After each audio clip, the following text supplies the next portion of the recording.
The following is a production of DallasCowboys.com and the Dallas Cowboys Football Club. How about them Cowboys? Yeah! Go Cowboys! This is Talkin Cowboys. Streaming live from the Dallas Cowboys World Headquarters at the Star in Frisco. C.D. Lamb, touchdown. End zone, Jake Ferguson. Prescott keeps it, and he bangs it in for the touchdown. And now your hosts, Isaiah Stanback, Patrik Walker, Josh Rodriguez, and Kyle Yeomans. Welcome to Talkin Cowboys. We are live from the SWBC studios here at the Star in Frisco. We are brought to you by Black Rifle Coffee, the official coffee sponsor of the Dallas Cowboys. We've got Patrik Walker, Isaiah Stanback, Chris Beam in the back, Fasika's in the back, but she's not listening. I'm Josh, the Josh Rodriguez of Film School University, holding it down for Kyle Yeomans, who's covering the Senior Bowl in Mobile, Alabama. Yeah. Chris, Tommy out there cooking. Oh, yeah, Tommy, Kyle. You got Scott out there. Tommy. The mustache himself. They're out there covering. Oh, Scott Stachio. Scott Stachio. Scott Stachio's out there. Scott Purcell rocking the crazy mustache. Good for him, man. Lots to discuss on Talkin Cowboys. It's been 10 days since our last episode? Long time. We got a lot to discuss. Last time we were on here, we didn't have a defensive coordinator. And now we do. Fellas, we have a defensive coordinator to talk about. And guess what? Young buck. It is a young buck. Spring chicken.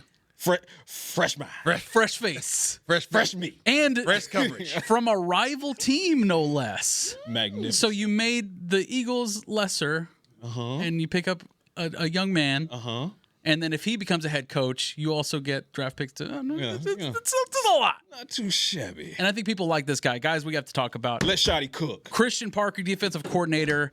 Guys, reactions to this. Philly fans were struggling. At first, it was, no, please don't take him. And then after we hired him, it's like, Cowboys trying to be like us. Yeah. And then He sucks anyways. He's not that good. Cooper DeJean would be great. Shut your face. Get out of here. Shut your face. Huh? Okay. At the end of the day, let's just put it in perspective. Yeah, reactions, please. Yeah, so let's put it in perspective. And I should have had a sign today. Okay? Oh. I should have had a sign. you should have. This take does not imply the Cowboys are going to the Super Bowl. I should have had my No, because the Seahawks are going to the Super Bowl. Yeah, So. that's right. Tank was right. So yeah, but I will say yes. And I like it, but he was I right. will say yes. Christian Parker has a good bit to prove. This is his first time in the seat as a defensive coordinator. Congrats to him. So congrats to him, 34-year-old, fast rising defensive mind who is responsible for the development of guys such as Patrick Surtain. Heard of that guy before? Yeah, I've heard of Patrik Surtain. Heard he's pretty. Was he a defensive MVP? Yeah, I heard he's pretty damn good. Okay. And also after Surtain came the development of Cooper DeJean and Quenya Mitchell. Both of those guys got an All-Pro nod in 2025. It wasn't second team, was it? It was first team. Yeah. So pretty damn good. I say all of that to say, Christian Parker, even though he's only 34, he's already established a resume of being able to develop cornerbacks into greatness. Now, does that mean instantly that the Cowboys don't have to do any work to get him the personnel he needs? Nope. Nah. Not what that means at all. All right? They still need to do their personnel work, free agency and in the draft to get him guys. But it does give you a lot of promise for a guy like Savon Revel. Once he's completely healthy and he gets a full offseason under his belt, this will be now a first offseason healthy and under Christian Parker. So this is a clean slate for a guy like Savon Revel. I like those words, Patrik. Yeah. Now, turning to Isaiah, what were your first reactions whenever we signed Christian Parker to be our defensive coordinator? Didn't know who he was. Tell you straight up. Before the coaching search, I had no idea who he was. Had no idea who he was. But after extensive research and tapping in with my resources, I've gained an understanding for who he is, a respect and a high regard for what he's done. His climb Quickly. the ranks. Yep, quickly. That's something we were talking about. You know, obviously I was in on some of the old school cats that the old ways, but I also said if they don't go that way, they need to grab one of these young tenderloins that can one of these young tenderloins that can connect with this generation, right? Because that was one of the conversations we had, is ability to connect with the guys in the locker room. We were talking about that from the beginning. No matter who Yes. the candidate was, Facts. it needed to be a guy that could relate to the players and coach them up in that way and teach them along the way. And everything that I've heard about this man is just that, right? His ability to connect, his ability to teach, the the ability to not only just teach, but for it to be receptive. So those guys are receiving what he's teaching and excited about working with him. So I am now excited. Going back and looking at some of the coverages, love that. Love that. I love everything about that. But now, after the excitement kind of wears off, now, I look towards the support. I look towards the support. And The first staff? of all, let me say this. Same. I am, obviously this person is of greater age than I am, but I can still be proud of somebody that's older than me. 100%. I am proud of Mr. Double J. I am proud of Double J. I'm proud of Stephen Jones. Sounds like they're changing their tune a little bit. It's not even just the tune. It is they're listening. They're listening. And when you're in a position of power where you have the almighty hand, right, and all, the all say thee, you can listen, right? Or you can hear people, but you don't have to listen to them. And You can't hear Jimmy. yeah, you can't hear Jimmy. You can't hear Jimmy. So, I mean, listening, it's a Jimmy Cowboys. exactly. You see what I'm there? But over this last year, we've seen a change in the front office. Over this last year, we've seen those guys be more willing to stand on business in regards to the people that they believe in and people they don't believe in. We've seen them stand on business in terms of going out and acquiring free agents. Yes. We've seen them stand on business in terms of making trades and being more aggressive in that regard. And now we're seeing them stand on business and change the ways in which they have hired. And all these things are indicative to the fact that they have their eyes open and they are humbling themselves to understand that the old ways haven't worked and we have to adapt. Let me say this really quickly, though. I don't think it's not a night and day transition because they did start off last season doing something very interesting in hiring Schottenheimer, which was not the sexy pick. It was not the guy that it was very unconventional for the Cowboys. Yep. But then they also hired Matt Eberflus to be your DC, a known guy with head coaching experience. So this is a project that they've done many times before. Sure. It didn't work out. Yep. So now, at least for me, it's not necessarily indicative of the Joneses and the front office listening to that's what I mean. It's like it is indicative of them listening to what Shoddy has to say because I think they picked the right guy. For sure. I think they picked Shoddy as a difference maker for the culture and for the Dallas Cowboys as a whole. But now they gained his trust throughout this season. Obviously, Eberflus didn't work out. They accepted it. It's like, okay, now we're on to our fourth DC in 4 years. So now the extensive, exhaustive search that was taking place for this DC, because we heard about all the names that were brought to us over the several weeks that the interviews were taking place. I mean, for me, like we talked about, the most obvious at the time was Arizona coordinator Jonathan Gannon, who was head coach for the Cardinals over the last few seasons. That was the most obvious because it's like, oh, he has head coaching experience. Mm-hmm. There's some relations there. Okay, there it is. There's the pick, right? Right. Except things are different now. Yeah. Because of the trust that they have in Shoddy. And it wasn't just Jonathan Gannon, or else that would have been it, right? It would have been maybe 2 or 3 guys like that, and then it's like, okay, let's go with Gannon.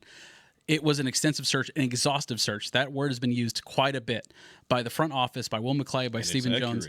And it's accurate. And there was a lot of names flying around and guys that you wouldn't expect the Dallas Cowboys to interview in a position like this prior to this offseason. So I like that. I'm kind of interested now in what type of DC Christian Parker will be because now he's as a play caller because this is his first time calling plays, and he's coming from the Fangio tree, which has proven to be pretty successful. Blueprint. It's a blueprint. So I ask you guys, teacher has been brought up a lot. What kind of DC will Christian Parker be? I think he's going to be a single high safety, load the box. You're not going to run the ball on us, and we're going to trust our defensive backs to be able to cover your guys. Mm-hmm. That's what I foresee. And that's a Fangio defense. Yeah. 2 high shell, light box, make the QB take the check down. And corners can tackle, safeties can rotate. That's basically what to Fangio that point, does. kind of circling back, because yes, that means you're going to ask a lot of your cornerbacks in that single high safety, a lot. That means that you, the DC, and your position coaches have to excel at teaching and developing, which means you have to make sure all of the information that you're giving forth is digestible and that you're connecting. Those two things were severely lacking in the 1 year Eberflus era. And they have to be capable.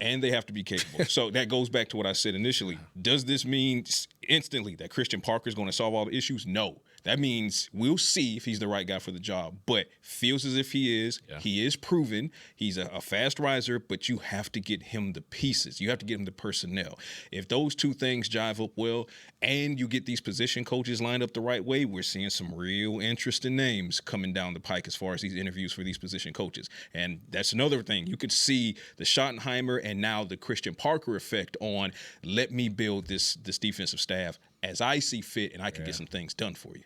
I totally agree with you, but one thing that I've heard, outstanding teacher, that was a quote from Stephen Jones about whenever he's interviewing Christian Parker. That was one thing that they brought up. But another thing that they brought up in terms of using the pieces that we currently have to make the defense better.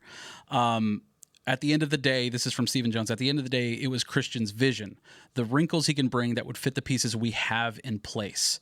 And a few of those names popped up. He's talking about Savone Revel, talked about DeMarvin Overshone as pieces that are currently here that can work with Christian Parker's vision. I'm thankful to hear those words because a lot of these players, I think, didn't have a fair shake. I think Savone Revel's season was tumultuous at best, but I think a lot of that was the communication with Ebert. Kalen Carson. I mean, the Raiders game, he just got yanked. But a name that wasn't brought up. A name that wasn't brought up by the front office, by Shoddy. You're not necessarily hearing that, but Savone Revel was a big one that they brought up. 100%. And I think that, and really quickly, Melvin, if you want to know the biggest negative is the obvious, which is he's never called plays before. So that means TBD on his ability to call plays. And that also means there will be growing pains as he learns how to grow plays and learns how to, what plays to call situationally. Right. So Melvin and all those wondering, yes, we're talking about the positives right now, but we cannot stress enough the glaring, I don't want to say negative, but the glaring question mark, which is can he and how quickly can he develop his play calling ability? So that's obvious. But personnel is going to be key. I like what Steven said there, but the reporter in me flips it the other way and says, okay, now my question becomes, does that mean that you're not going to be aggressive in acquiring new guys? Because I fear, having covered this team for so long, that I love the Shoddy effect right now. I love it, 2026 and beyond. Not a good bit in 25, but not on the defensive side of the ball because Matt Eberflus was a front office hire. But now in 2026, we're getting the full Shoddy effect. How much of that is going to continue to extend to making trades like they did for George Pickens and Quinnen Williams and bringing in guys like Javonte Williams, who was a risk at the time, and our good friend Isaiah Stanback stood on the table and said this guy's going to be something for the Cowboys, and he was absolutely right. But that level of aggression in free agency needs to continue, if not ratchet up just a little bit, because as it stands, this defensive personnel, keeping in mind, you have a good bit of these guys going into free agency right now as well, Donovan Wilson being one that comes to mind immediately. Yep. What's the development of Maris Leofau now look like under Christian Parker, for example? So because they need fast linebackers. And personnel-wise, you got some questions that need to be answered. One question that I wanted to ask, at least, is expectations. You kind of touched on it as well. I mean, this is a first-time play caller as far as a coordinator role for him goes. Would you say that he's here to raise the floor or actually touch like top 5 defenses in the league right now? Like, what do you think the expectations are for year one? Yeah, what are yours? Just personally, what are your expectations? Mid-tier. Middle. Yeah. That's all it'll take too if you have a top-tier offense. I mean, yeah, if you get top 16, last season. Yeah, if you're top 16, we said this, right? We talked about it. We said this on Talkin Cowboys. Yeah, if you're top 16, top 15 and all around defense, and you can be top 5 in takeaways, I'll take it. Yeah, I'll take it because to No C's point is a very valid point. There's going to be growing pains. Yep. There's going to be things that happen this year where you're like, what in the entire heck was he doing, bro? Like, and it may cost you some games. It may cost you some games, but guess what? That's a part of growth. Mm-hmm. And when you hire somebody who's 34 years old, who's around the age of some of the guys that you have on the roster, there's going to be growing pains. Yeah. Right? He has to learn too. Yeah. There's some young bucks that are on the team. There's some young coaches that are now on the team. Mm-hmm. Yep. So he's going to have to learn, and you're going to have grace while he's learning. Yep. And that's a part of something that the ownership group understands, right? We understand the upside, the potential upside, but while there's great upside, there's going to be some speed bumps along the way. I feel like I love what Isaiah is saying here. Let's temper the expectations. We love to hire, there's a huge question mark on what does his play calling look like. How quickly can he get past these growing pains? Because there will be growing pains, okay? I'm going to give him a year one grace period in saying that if he can land at number 15, if the defense can come in ranked 15th overall and the offense can take strides over what they were last year, because they were prolific last year, but they had pockets of times where they went cold. First, it was first halves of games, and then it was second halves of games.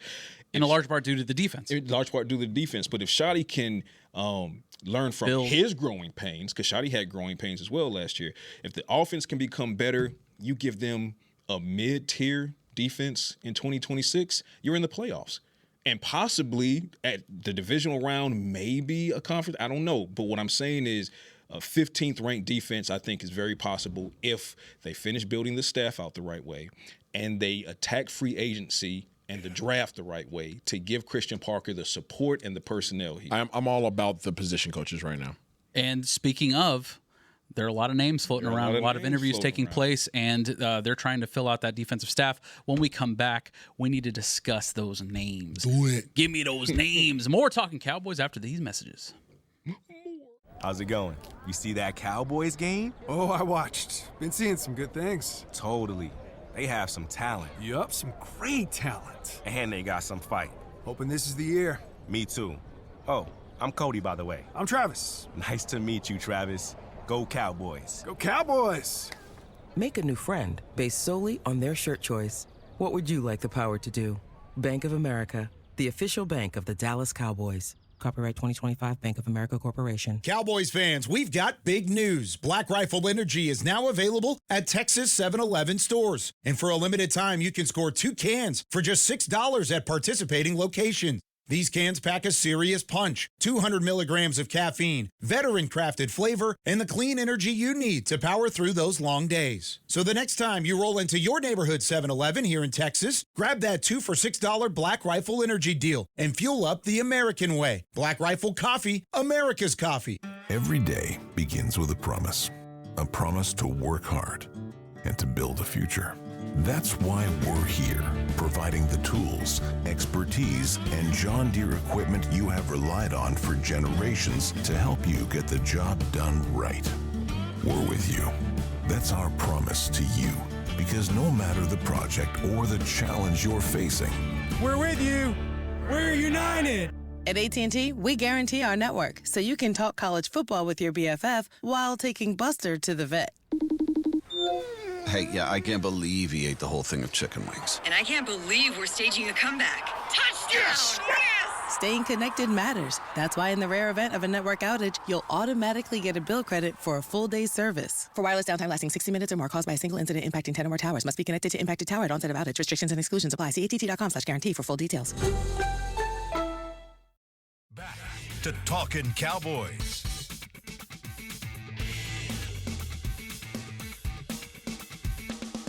Welcome back to Talkin' Cowboys, brought to you by Black Rifle Coffee. This segment is brought to you by Invisalign, the official smile of the Dallas Cowboys. And did you guys know that Fan of the Year is presented by Captain Morgan? Oh, we did, but tell them anyway. It's presented by Captain Morgan. Vote for Fan of the Year. But are you doing the stance with the leg, though? We can't see. The leg is up. The leg was up? It's on me, actually. I didn't want to show off everybody. And so I wanted to ask you guys about the expectations on Christian Parker, because I don't want to be another one of those podcasts that's like just hyping up Parker and then we said 15th. 15th is for year one. I think that would be an acceptable upgrade. Yes. From last year's defense to this year's defense. But then you did see after. Anyways, I'm just saying. Temper your expectations. We can be happy about the pick and also temper our expectations. Correct. So please understand that. Guys, the coaching staff. Now, we had a few I'm angry. departures from the coaching staff. Aaron White. I'm angry. Being the main one. I'm angry. Why, Isaiah? I'm excited for him. Yeah. Yeah, good for him. Great human Going being. the Titans. Great human being. Great coach. Great coach. Motivator. Yeah, I mean, we've seen what he did with the D-line. I mean, come on, man. Like, he's... I just gathering all this up. And I hate that they lost him. There's two. Listen, no disrespect to the rest of the coaches. Two coaches that I feel as if the Dallas Cowboys I don't want to say can't afford to lose or couldn't afford to lose, but you'd hate to see you'd hate to see them lose them. Right. Aaron Whitecotton was one. Yes. The other one, most likely, we'll probably be saying bye to him too. Go ahead. Linda Wells. And there's a good possibility. There's a great on the possibility. offensive side of the because it's a promotion. It is a heck of a promotion. And It's it a just heck makes of a too much situation. sense. And it just makes too much And sense. you got on black and yellow. Not on purpose. Did you do that on bro. purpose? This is morning. There's no news. I don't know anything that y'all don't know, but my spider senses are going off. I do know some It'd be things. very And how could you blame him if that's what he decides to go? You can't. Yeah, I mean, I do know some. listen, Cowboys Nation. I hope that you retain Linda Wells. I hope that he says, "No, I'm staying here." But if you're Linda Wells and you have opportunity to go play for a coach that you played underneath, you have the opportunity to go play for another great organization, go coach for another great organization. You have a great tight end room over there as well to work with, and you have offensive coordinator position where you're one step closer to being a head coach, and you don't really have to be the offensive coordinator. You just get the title, and you get the And behind a head coach who's already long in the tooth, may not be sticking around for it's a great situation for him. I'm not trying to pump it up. Obviously, this is Cowboys talk, but the reality is you're most likely going to say bye to him as well. So one great coach is gone that everybody in that room loves. Obviously, he was up for defensive coordinator positions. He didn't get that for where he's going. He interviewed here for DC. Yes, he did. We talked about that. So it's sad about those departures. Of course, or that departure. But the sky isn't falling. Anytime a new or a new coordinator is hired anywhere in the league, the league turns over about 30 to 50% of their staff. I mean, it happens. So I was hopeful, and again, this is understanding what the ownership is in position to do. Yes. Oftentimes, obviously, we blocked. Right, Mr. Jones and the Jones family, they made one. Clayton Adams. Yeah, stay away, buddy. They tried to get Clayton Adams, and they were like, "No, I mean, to be fair, he probably was like, "Go ahead and block that." I'm good on Philly. But the only reason why they were able to block it is because it was an adjacent move. Yes, right. It was offensive coordinator to offensive coordinator. Right, so that's why they had the power to block it. They don't have the power to block Aaron Whitecotton, who was getting the D-line position in Tennessee, but he's also getting the promotion to the run game coordinator, right? So he got a promotion in title. Yeah. Linda Wells is the tight end coach for Dallas Cowboys. He's not potentially going to go interview for a tight end position coach in Pittsburgh. He's going to go interview for the offensive coordinator position under Coach McCarthy, who he already coached under. So is it an interview? If we know anything about McCarthy, he hires his buddies. So is it an interview? So, so anyway, so that's that. But about these new guys. Patrick, give us the rundown, please. All right. So I will say I'm waiting on confirmation for this. I know that there are some credible reports out there from some of our folks that are on the beat, like Todd Archer, for example, who spoke that the Cowboys are finalizing a deal with Arizona Cardinals cornerbacks coach Ryan Smith. I'm told it's in the works, told it's not done quite yet. So put a pin in that. Waiting for that to become official or at least agreed to terms. So it's not been agreed to terms yet, but he is in the building. So that's a possible addition. Promising, I will say young. He's in his early 40s, mid 40s. So still on the new guard type space, right? Modern minds. Right. This is also a guy who, in college, he coached up Caleb Farley at Virginia Tech. So, and then, of course, that when you're looking at the Cardinals' defense, particularly their passing defense, they were the number one defense in the league as far as fewest passing touchdowns allowed. They only had 10 last year. That was the lowest amount in the entire league. So if you combine him with Christian Parker's ability to develop defensive backs and cornerbacks, you might be cooking with some fish grease there. I would probably listen to a coach with a secondary background on cornerback coaches. But love that. Now, as far as going to the departures real quickly, Aaron Whitecotton, we just talked about that. Assistant offensive line coach Ramon Chinyoung, he is reportedly headed to, guess where? The Pittsburgh Steelers to reunite. See where you're going with that.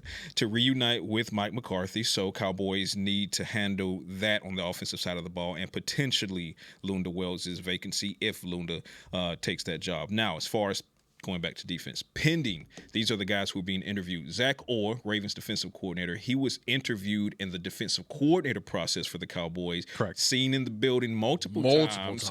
Multiple days. Didn't myself. You have eyes on him? Multiple days, not just multiple times.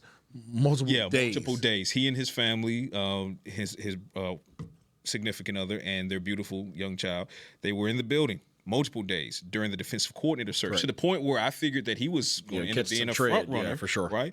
As it turns out, there's some still love and mutual interest there because he's interviewing for a position. This is home. Yeah, and it is. That's also right. also a thing. This is a UNT guy. Young family. Right, young family, UNT guy. If Kyle was here, then I'd let him call. So Zach Orr. That's a new call for him. So Zach Orr, he's one that's interviewing again for a possible position coach role. Robert Livingston. This is real quick, backpedal on Zach Orr. Yeah. This would be a downgrade, substantial downgrade for him in title. We never know what the coaches make, so let's lay that out there. Right. But we don't know what they would do back in wise contractually. Right. But there was title, there was a tumultuous end to his in Baltimore. In Baltimore, yeah, and at least if you go on Twitter, he's not a good pick because everyone thinks he sucks. You know what I'm saying?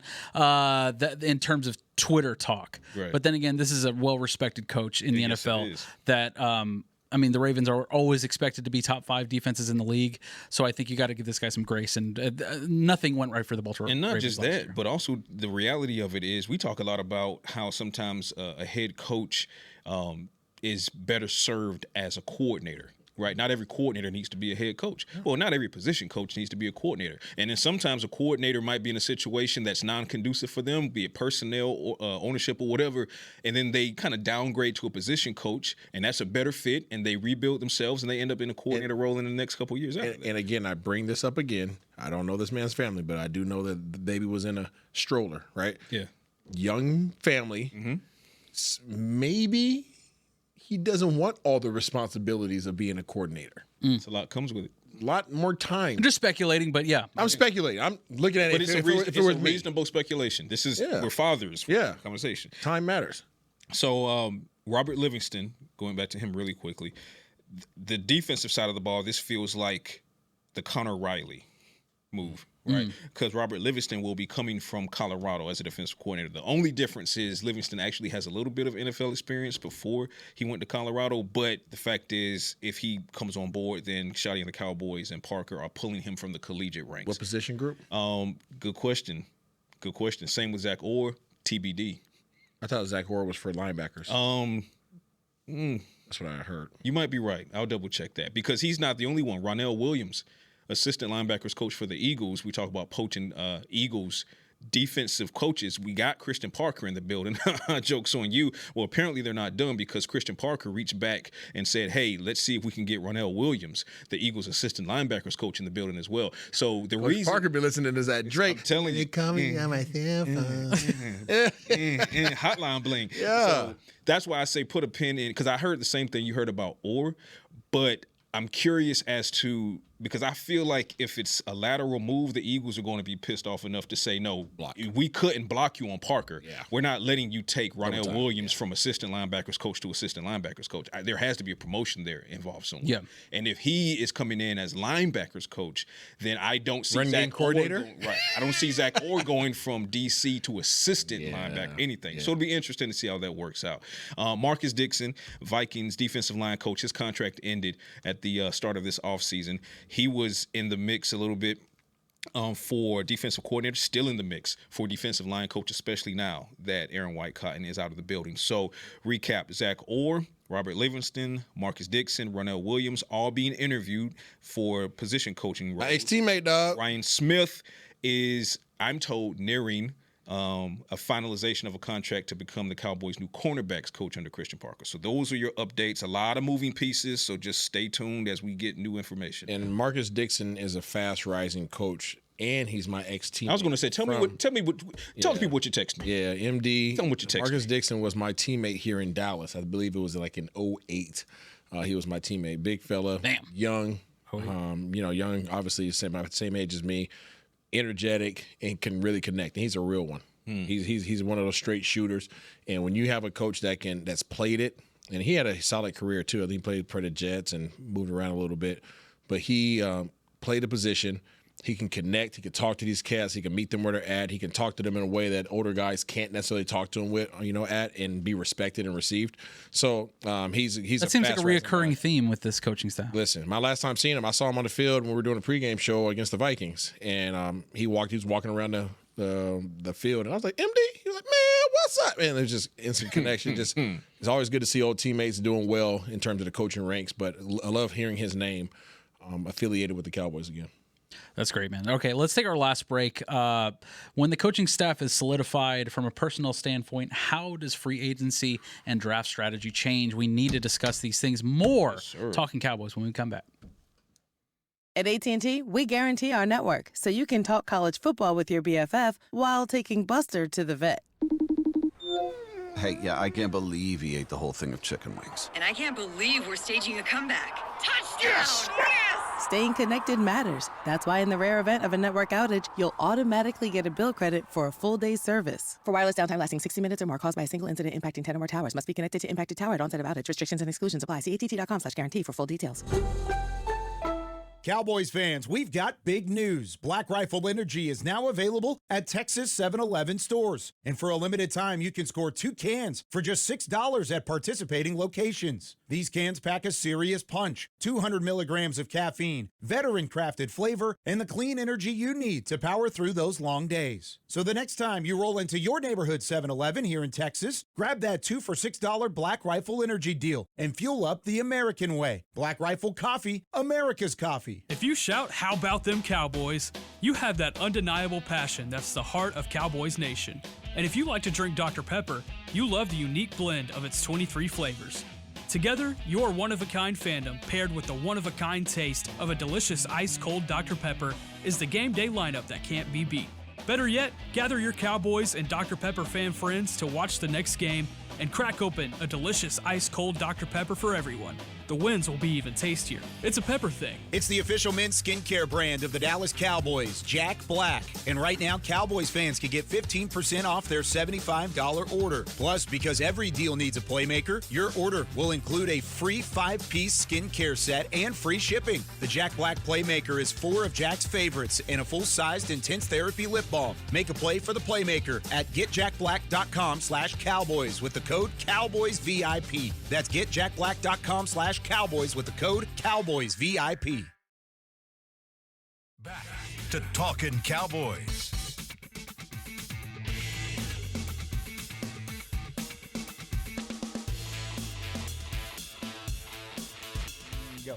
Welcome back to Talking Cowboys live from the Star in Frisco, Texas. I don't know.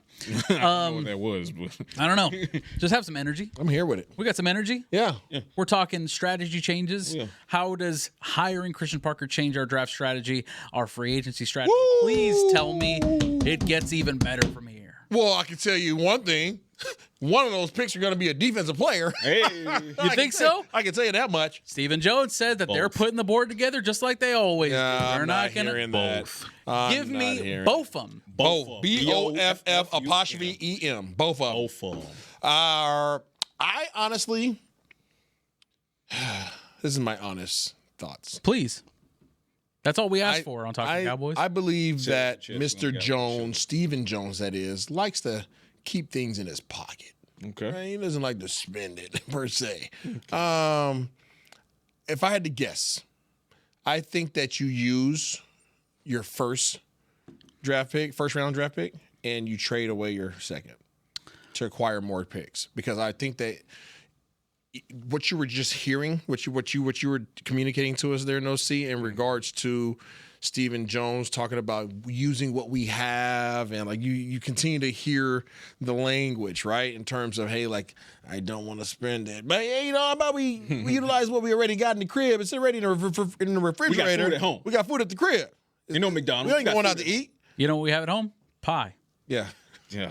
Don't start with the pie conversation. So I foresee them using the first draft pick on a defensive player to give Parker what he feels that he needs, because that's your new coach. And then I think that they grab something, a position of need, whatever is most evident at that time, and then they trade away that second first round pick to go acquire, a couple thirds or fourths or whatever it might be. Do you think because of his background as a secondary coach, does that mean we attack secondary more? No. More so than a pass rusher? More so than... Let you finish. No. Please let me finish. Yeah, no. I think you attack, and this is why it's great that you got 2 picks in the first round. I think you do attack, especially with Christian Parker. I think cornerback was on the table. Not even I think. Cornerback was on the table. Even before Christian Parker. Yeah. Now even more so with Christian Parker in the building. Yes. But the beauty of it is because you have 2 first-round picks, you get your pass rusher and you get your cornerback. Now, could that be as what Isaiah is saying? Very well. It's very well that, possible that the Cowboys could use one of those picks, move back into the later in the first round, maybe into the second. Get some more picks because they don't have. I mean, they're missing that pick in the second round anyway. So, and then handle it that way. But I do believe, as we have this conversation, and we're having this conversation before free agency starts, keep that in mind. Yes, keep that in mind because there are a lot of players that Christian Parker has coached that are free on other teams, including the Eagles, including the Broncos. There's that one on have the Eagles. expiring contracts coming up. Expiring, so that's why we can't say their name. Yeah, we cannot say the names right now. There's one that's on the edge. It's cold in here. I sure wish I had a. There's had a what? Had a blanket. Oh, you all right? Yeah, just chilly. Drink some of this. Don't you have to get on a boat later? It's water. What do you need? I mean, what do you need? A blanket sometimes. Oh, well, I know that one of the players that are coming free is. I hear he's a dog. Go Dogs again. So there's that. But, I mean, they have several guys that are going to be of note entering free agency. Can't say the names because they're still on the contract until the at least legal tampering starts in the second week in March. But nonetheless, just like Christian Parker is reaching out to try to get Ronell Williams in the building, I 100% foresee him reaching out to some of these former or current, soon-to-be former Eagles players on the defensive side of the ball saying, hey, if you like what we did over there, try come in doing it for the Blue. If you tired of people dancing in the back and right. If you don't like your head coach dancing in the background, saying, talking trash to fans in the tunnel, come to Dallas. Come to Dallas, Cowboys. It's far less punchable. If you catch that reference, we're good. We're good. They're good. But no, seriously, I think I said hit the nail on the head as far as what could happen with the draft. I still want to see aggressiveness in free agency like we're talking about, because if you're aggressive in free agency and you do it the right way defensively, because George Pickens is at the top of everybody's list in this room and in this building, but defensively, you handle it the right way, then maybe you walk away with a very impactful edge rusher whilst retaining Jadeveon Clowney, which then allows you to continue to develop and, slowly unleash Ezraku. Get you a free agency linebacker who can impact the game along with DeMarvion Overshown and Maris Leofau. Okay. Now, when you go into the draft, because I'm going to spend so much on Pickens and I want another edge rusher in free agency, I want a linebacker in free agency, I'm not going to say, also give me a high ticket cornerback, because they're not going to do that. But what it does allow you to do is go into these first 2 round picks, these 2 first round picks, and you say, I can throw cornerback first pick in my first round of the draft, cornerback. And then when the second pick comes around, you say, okay, well, we did get an impact edge rusher, so maybe now we can afford to move back a little bit and attack edge that way. So I think exactly that, like you're talking about, trading that second first-round pick to acquire more picks, because you currently have no day 2 picks at all. Yep. One of the things, at least in Fangio-style systems, they value safeties that can play high and in the box, corners that don't panic with their eyes, linebackers who can run, not just hit. You have linebackers who can run right now. Yeah, I think that's... You have athletic linebackers. I think the vision is there for him, and I think that's one of the things that sold them on Parker. But I think an emphasis on the secondary doesn't mean cornerbacks in the first round. I think that means multiple mid-round cornerbacks, which is why you would maybe want to trade that for one of those first-round picks. And again, versatile safeties in competition everywhere. If you look at the recent playoff defenses, Ravens, 49ers, Chiefs, they rotate between 7 and 9 defensive backs yearly. You have to have depth. It's not just your number 1 guys. You're talking about a team that got rid of Trayvon Diggs. They released him in just before the last game of the season. A guy that was, a ball hawk in his time, but a guy that would give up the big play. I'm wondering now, is the mentality changing on, like, over creating those splash plays? I'm not saying entirely, but are you more relying on players being right? You don't need players to be great. You need them to be right. Cerebral players. I'm curious to see. Good question, Josh Rodriguez. I'm curious to see how Coach Parker impacts the draft in regards to, do you feel as if you need star players or do you need consistent players across the board? The latter, please. You know what I'm saying? Like, Mel, I'm being genuine because. And I'm sitting here asking myself, why not both? Well, sometimes you can't get both, right? Sometimes you either gotta go get the guy because there's only a handful of guys. That's true. Right? That's true. Or you say, I have to be okay letting that team have the guy. Let me get the guy that's one or two guys behind him that is not gonna necessarily be that, but I know exactly what I'm getting out of that dude every playing single a dude week. disguised as another dude, exactly. You know, so Tropic Thunder. So sometimes you either have the one dog, or you could have three cats that's gonna be there tried and true every week. You don't need Superman. You need guys that know what's about to happen. Yeah. Guys that can recognize the play. Okay, so devil's advocate. You need Sean Lee's out there. So devil's advocate. Healthy Sean Lee. Sean Lee, when healthy, was a guy. Absolutely. So that's what I mean. But you need mental Sean Lee. Yeah, you need mental Sean Lee's. Isaiah's not wrong. It's just a matter of how are you going to approach this, right? You have to decide what your outfit's going to look like. Because while Isaiah is absolutely correct in that there are only a handful of guys at each position in the league, period. Right, so then you are going. Well, you have 8 Pro Bowlers on your roster right now. Stop that. Now you're going to have to figure out if you're going to go and get that guy, and then the depth chart around him are guys who are just simply consistent, or are you going to elevate those guys a little bit by downgrading this, and now you have guys who are at. So one of the things about Coach Parker that I read about is that he loves competition. I love it. He loves competition, and we know that's one of the core values. Do you like competition here? Yeah. Well, Coach Schottenheimer loves competition, right? We saw it in training camp. Mm-hmm. This is another opportunity. Every day. This is another opportunity. Do you stay true to that on offense? Do you stay true to that? Right? Do you? And this is where I'm saying I'm curious to see exactly how this draft goes down. Does Coach Parker stand up in the meeting room, in that war room, and say, "I need these guys," and the Joneses say, "Well, we already have these guys that we invested in." What's that conversation look like then, right? If Coach Parker says, "Hey, I need this guy. He's a competitor. He's a dog," and they say, "Well, we already have that position filled." What happens? That's what I'm curious to see.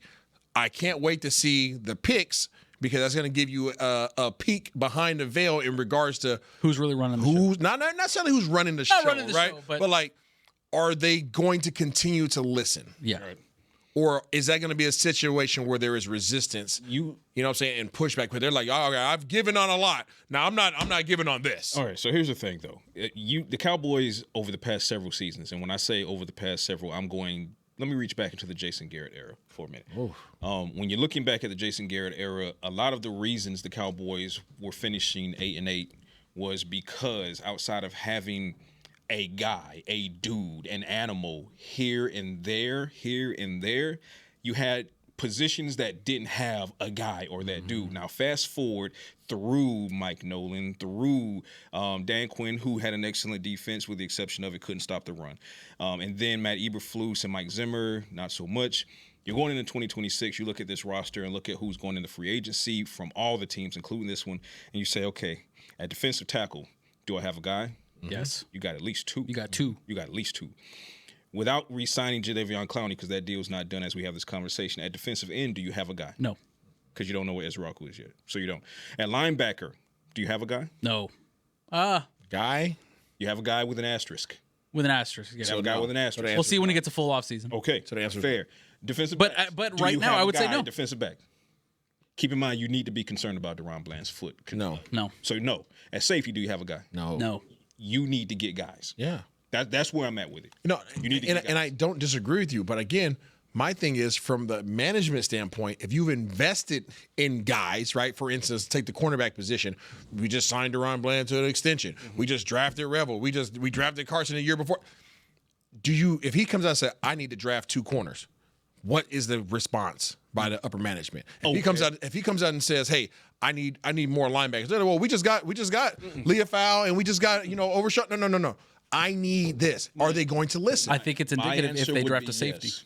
My answer would be yes. If Christian Parker comes to me, I think you go get him. If Christian Parker comes to me and he says to rebuild your defense in my vision and the way that you want it to be over the next 2 to 5 years of my contract, I need you to give me whatever I ask you to get. And here's why I think the Cowboys will be in on that.